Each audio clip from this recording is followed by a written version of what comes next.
मकसूद से कि पेट्रोल की कीमत में 22 रुपए का इजाफा कर दिया गया है। हुकूमत ने पेट्रोलियम मसनूआत की कीमतों में एक बार फिर इजाफा कर दिया गया है, जबकि हुकूमत ने पेट्रोल की कीमत में 22 रुपए इजाफा किया है। नई कीमत 312 रुपए मुकर्रर कर दी गई है। वोट मंगवाना में मैं पहला आदमी है जरा इन्हें जूतियां मारसा, यकीन करो सिर ते जूतियां मारांगा। डीजल की कीमत में 19 रुपए का इजाफा किया गया है। 19 रुपए 60 पैसे का इजाफा डीजल की कीमत में किया गया है, जबकि डीजल की मजमूई कीमत इस वक्त 323 रुपए मुकर्रर कर दी गई है। मिट्टी का तेल 22 रुपए इजाफे के साथ 186.7 रुपए मुकर्रर कर दिया गया है।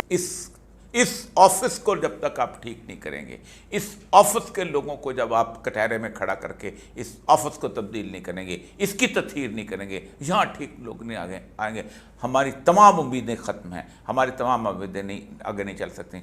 पाकिस्तान के अंदर एक ही इलाज है, फेयर एंड फ्री इलेक्शन, सही इलेक्शंस। इसलिए कि अब लोग किसी और चीज़ को सुनने को तैयार ही नज़र नहीं आते। लेकिन ये कौम पेट्रोलों की लाइनों में तो लग सकती है हजूर वाला, लेकिन एहतजाज करने के लिए, अपना हक लेने के लिए नहीं निकल सकती। होती नहीं जो कौम हक बात पर यकजा, उस कौम की सजा फिर 312 रुपए पेट्रोल। हम खुद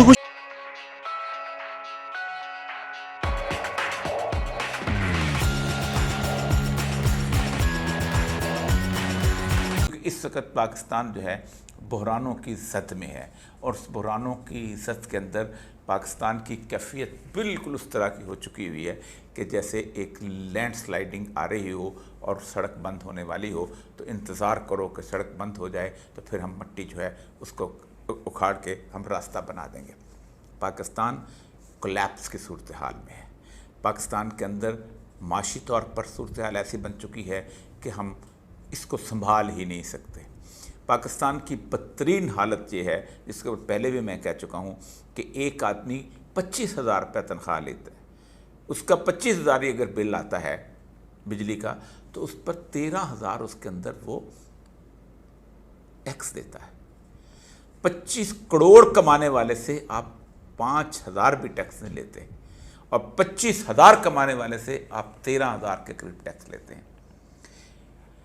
इस्तेदाद ही नहीं रह गई कि बिल हम दे सकें, और जब इस्तेदाद न रह जाए तो फिर लोग कहते हैं कि ठीक है, आओ कि हम भी इस मैदान में आके खड़े हो चुके हैं।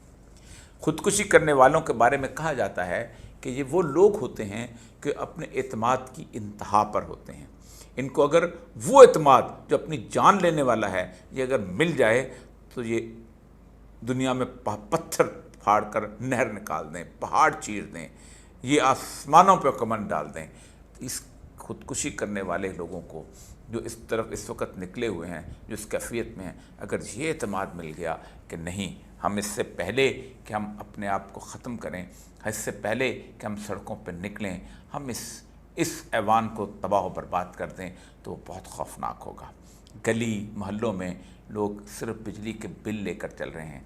याद रखिए, एक रेडी वाले के चालान के ऊपर जिसने ख़ुदकुशी करते हुए कहा था, तो मराकश में जो मूवमेंट चली थी, ट्यूनिस में जो मूवमेंट्स चली थी, फिर उसके बाद वहाँ मिस्र में जो अरब बहार की सूरत हाल हुई थी, उसने पूरे के पूरे नक्शे को बदल के रख दिया था।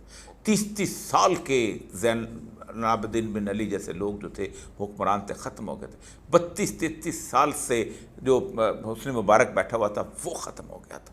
तो ये तो किस बाग की मूली हैं। ये तो अभी पाकिस्तान तो उन ममालिक में से है जिसकी आबादी 24 करोड़ के करीब हो चुकी है।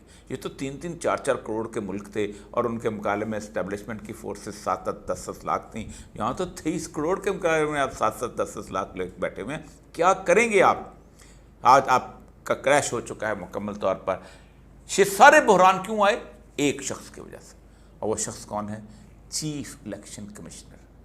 सुप्रीम कोर्ट अगर इस शख्स ने अपने हालात न बदले, तो सुप्रीम कोर्ट इस शख्स को कटहरे में नहीं खड़ा करेगी, तो ये पाकिस्तान ठीक नहीं हो सकता, ये पाकिस्तान आगे नहीं चल सकता। वो चले गए ना इंग्लैंड, बक्से पार के थे, ठीक है, समझ गए। गरीबा से कपड़े भी ला के ला गए, कपड़ा बेच के मैं बहुत कुछ होगा किता ने, बहुत कुछ हुकूमत जी आई सी ना, इस बहुत कुछ किया साढ़े वास्ते। इस साढ़े जनाजे काट दिते ने, समझी गए असी ये खुदा दी कसम है फाकियां ते आ गया। गरीब आवाम का मसला है और गरीब आवाम जो है ना ये अब हुजूम बन के रोड पे आएगी और इनका तहस नहस करेगी। अब हमारे पास और कोई हल नहीं है, इनकी गर्दनों पे अब हम हाथ रखेंगे। पता नहीं किस तरफ जा रहे हैं। अब ये निगरान हुकूमत है, निगरान हुकूमत का काम तो ये था कि ये स्टेबल रखते मामलात को, तो आए 4 दिन हुए ना, तो ये स्टेबल रखते मामलात को, महंगाई की सतह को कम करते, जो कमर तोड़ महंगाई ने आवाम का जीना मुहाल कर रखा है इसको कंट्रोल करते। लेकिन ये पहली हुकूमत की तरह PDM की तरह ये भी नाअहल है और पता नहीं इनको कहाँ से डिक्टेशन मिल रही है और ये ऐसा क्यों कर रहे हैं। गरीब आवाम मर रही है। मैं यही कहूँगा हुक्मरान से, अवान इक़्तिदार से कि खुदा के लिए आवाम के साथ रहम करें। नहीं, आपने PDM की बात की, एक तरफ शहबाज शरीफ साहब कहते थे कपड़े बेच के आटा सस्ता करूँगा, असाक डार साहब आए थे। सर टोपी ड्रामा, सब टोपी ड्रामा था, कोई किसी में हकानियत नहीं है। आवाम को किसी किस्म का कोई रिलीफ नहीं मिल रहा। आवाम इस वक्त इंतहाई कसम पुरसी की ज़िंदगी गुजार रही है। मैं इल्तिजा करता हूँ हुक्मरान तबके से कि वो खुदा के लिए इस महंगाई के जिन को कंट्रोल करें, महंगाई के जिन को बंद करें और आवाम को जीने दें। मार्केट काबू में नहीं है, रुपया मुसलसल नीचे गिर रहा है, महंगाई बढ़ती जा रही है। क्या हम यूं ही हाथ पर हाथ रखे बैठे रहे कि IMF ने हाथ बांध रखे हैं या निगरान हुकूमत कुछ कर सकती है? निगरान हुकूमत तो एक ही चीज कर सकती है और वो IMF प्रोग्राम जो है उसके रास्ते पे रहे, जो भी हो जाए। उस रास्ते से उतरने की वजह से ही हम लोग इस सिचुएशन में मौजूद हैं अभी। तो ऑप्शंस अभी लिमिटेड हैं बहुत। और साहिबा शमशाद अख्तर ने जो सेनेट को बताया कल कि हमारे पास नहीं है ऑप्शन इस रास्ते से उतरने की, वो मेरे ख्याल में दुरुस्त बताया। अच्छा खुर्रम साहब, हम देख रहे हैं कि लोग जो है बिजली की कीमतों पे थोड़ा बाहर आ रहे हैं, सड़कों पे आ रहे हैं, कुछ लोग हड़ताल की तरफ जा रहे हैं। तो क्या ये पॉलिटिकल प्रेशर IMF इसको कंसीडर करेगा? आई थिंक कंसिडर तो कर सकते हैं, वो देख तो सकते हैं इसको, वो समझ भी रहे हैं, उनको नजर आती हैं ये सारी चीजें। लेकिन सवाल ये है कि अगर आप इस प्रेशर पे सकम कर गए और आपने कह दिया लो कि ठीक है हम आवाम को रिलीफ दे देते हैं और बिजली की बिल कम कर दिए, तो आप वो पैसे कहाँ से लाएंगे उसको पूरा करने के लिए, जहां हुकूमत के पास खुद वो पैसे हैं नहीं और उसने कर्जे ले लेके पिछले 2 या 2.5 सालों में एक ऐसी सूरत हाल पैदा कर दी है कि उसके आज जो नेट फेडरल रेवेन्यूज हैं उससे ज्यादा तादाद में उसको अपने कर्जे अदा करने के लिए जरूरत आती है। तो वो कहाँ से लेके आएंगे? एंड जब तक इस सवाल का जवाब उनके पास नहीं आता तो वो इस रास्ते से उतर सकते नहीं है। It's not possible physically. तो खुर्रम हुसैन साहब, खुर्रम एक बताइए कि आज मैं आपका आर्टिकल पढ़ रहा था कि जिसमें बड़ा दिलचस्प आखिरी फिक्रा तो बहुत डरा देने वाला है।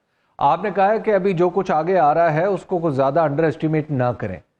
आगे आप क्या देख रहे हैं? क्या कहीं खुदा न खास्ता हम इकोनॉमिक मेल्टडाउन की तरफ तो नहीं जा रहे? पॉसिबिलिटी है कि हम लोग इकोनॉमिक मेल्टडाउन की तरफ जा रहे हैं। पॉसिबिलिटी है, मैंने ये नहीं कह रहा कि हम जा रहे हैं, मैं कह रहा हूँ पॉसिबल है, मुमकिन है। अभी जो आप देख रहे हैं डिवैल्यूएशन में जो हुआ है पिछले चंद दिनों में, आप तो देख रहे हैं बिजली के बिलों में जो इजाफा हुआ है और आज रात जो पेट्रोल और डीजल की कीमतों में इजाफे अनाउंस किए जाएंगे, ये सब शुरुआत है इस चीज की। और ये शुरुआत उसकी है कि ये प्रेशर्स अब कोई 2.5 साल से इकोनॉमी में बिल्डअप कर रहे हैं। जी करना तो मंजूर करते हैं लेकिन बाहर निकलना मंजूर नहीं करते। बेहतरीन ये सिर्फ सारा खुलासा इसी में है।